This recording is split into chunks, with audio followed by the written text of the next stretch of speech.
Okay, so I saw this post online and it was very interesting because it's something that reminded me of what, I believe God has been trying to teach me when it comes to the Christian walk and the Christian faith.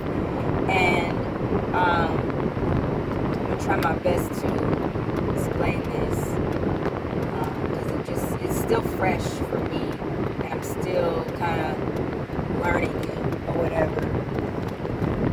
But either way,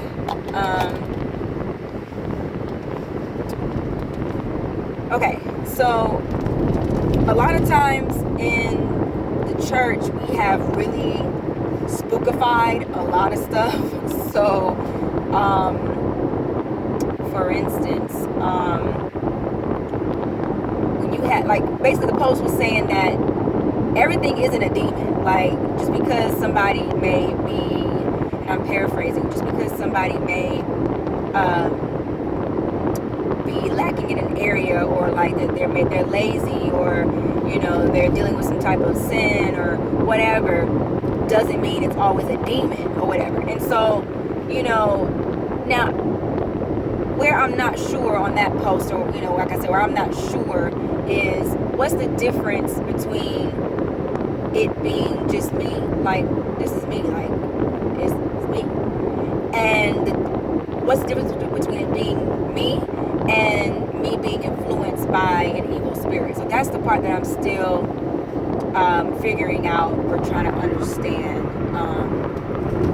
So I will definitely get that all together through time.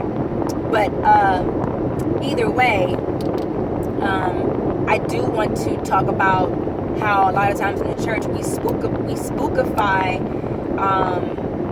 our brothers and sisters' process and their growth process, and we make people afraid of that person, or we make people afraid, just period. Like, I remember in church, if I didn't listen to, just for example, if I didn't listen to my leaders, there was such a fear factor in not listening to your leaders. And if to the point where it developed into an unhealthy type of fear, and when I say unhealthy, I mean that you're fearing them more so than you're fearing God, and really the fear of God by definition is really a reverential fear. You know what I'm saying? At the end of the day, God is God, okay? Yes, in one word, you could be out, okay? He ain't even got to touch you. So there is that natural reverential fear that you should have for your creator. I mean, he did create you, you know what I'm saying? But there shouldn't be an unhealthy type of fear to where you can't even have a relationship with him, or to where you don't feel like he can relate to you as a human being. That's unhealthy. And I think, a lot of times in the church we focus too much on people's transgressions and not enough on just charging it to the fact that, hey, they're just growing. They're just growing in their faith. And so we spookify it and we say, you need to be delivered. You need to be delivered now. Come to this altar. Let me lay hands on you. And we think everything is going to be solved by laying of the hands. And a lot of our issues, church, will not be solved by laying on the hands. I'm so sick of, people thinking that this tradition that occurs in church is just the end-all, be-all type of answer, and that's not always the case. A lot of times, God will heal you in the journey, and there will be things at 70 years old that God will still be working on you. And guess what? He still loves you, And so we need to stop making the process, the sanctification process, and spookifying it. Like we make everything evil, and everything the devil and the demon and all this stuff. And once again, yes, it doesn't mean that people aren't or may not be influenced by evil spirits, or it doesn't mean that this isn't a spiritual warfare.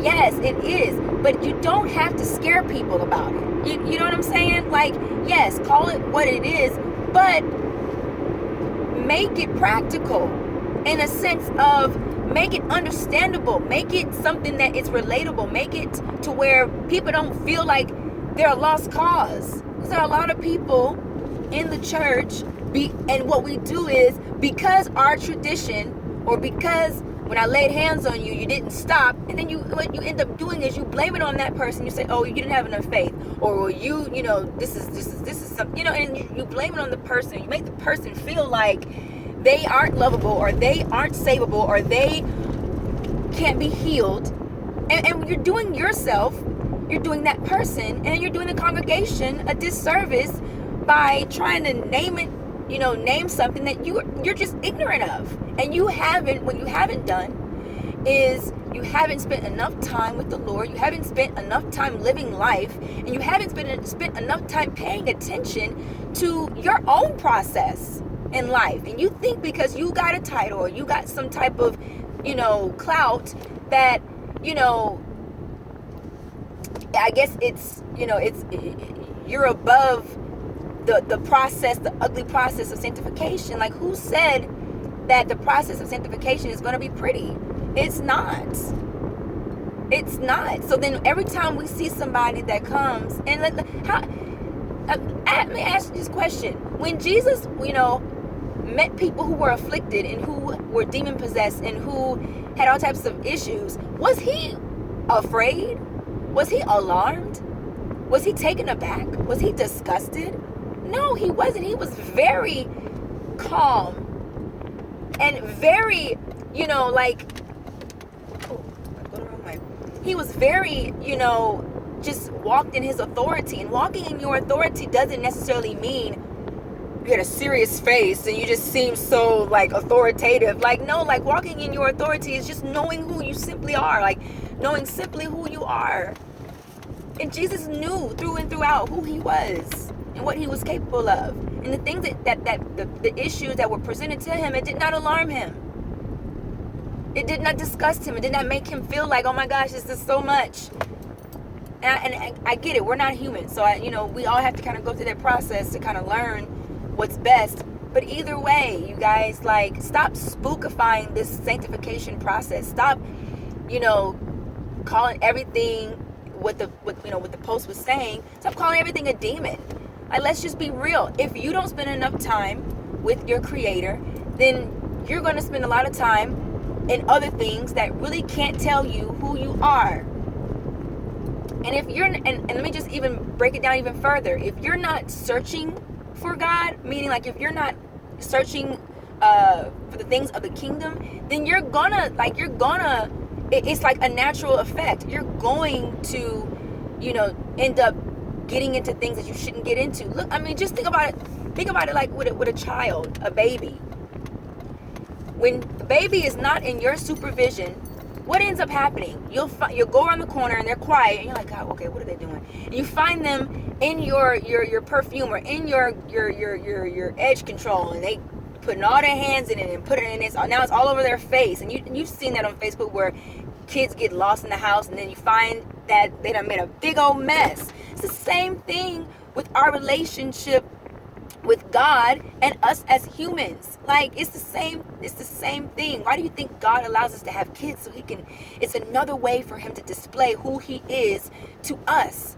And another thing too, I want to highlight too, for instance, as parents, when your kids start to grow up and they get to a certain point, you're like, okay, you're grown enough to kind of figure out life yourself. I'm going to let you live this life. It's the same thing too with God. There are things that, when your kids get to a certain age, look, I'm gonna let you figure it out.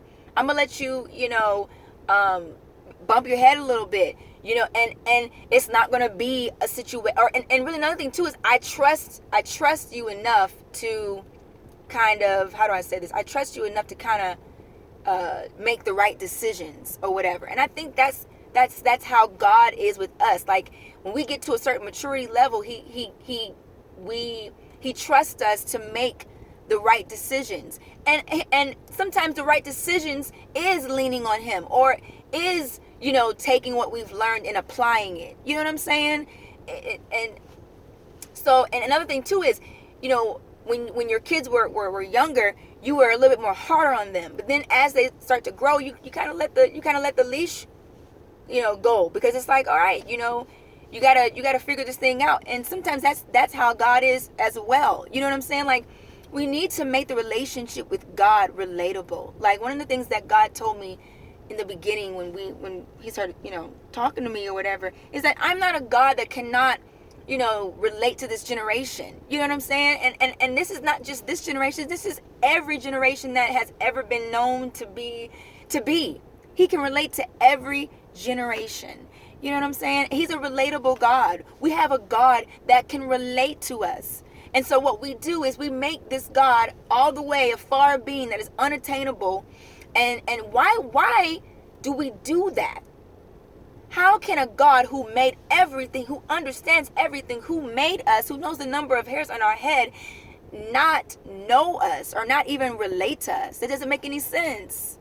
It's so stupid to think that our God is so far from us or so disgusted with us that he can't even relate to our transgressions and to our afflictions and to our emotions and all that good stuff. So, once again, church, and just people, period, we need to understand that our God is freaking awesome.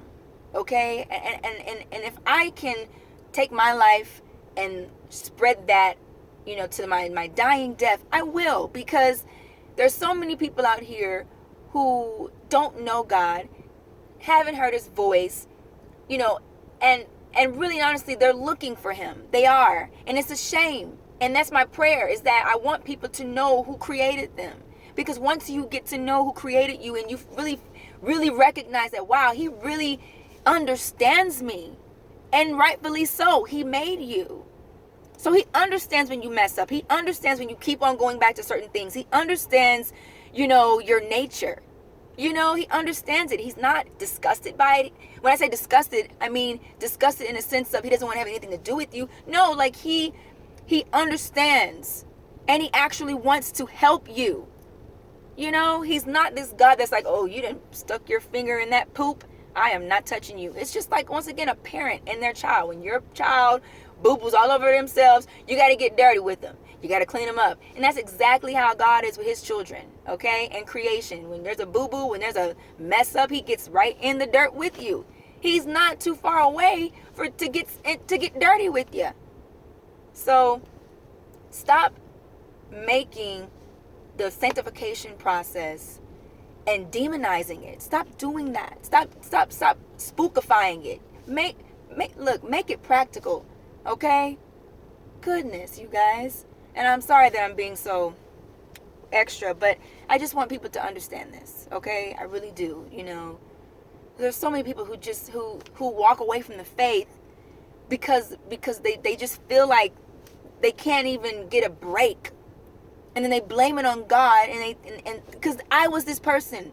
I spent so many years running away from God because I had such a negative view of him. And then when I finally, came to the end of myself and stopped believing the lie that the enemy kept on feeding my mind about my creator, and I finally opened up myself to the Lord, man, I was like, why didn't I do this a long time ago?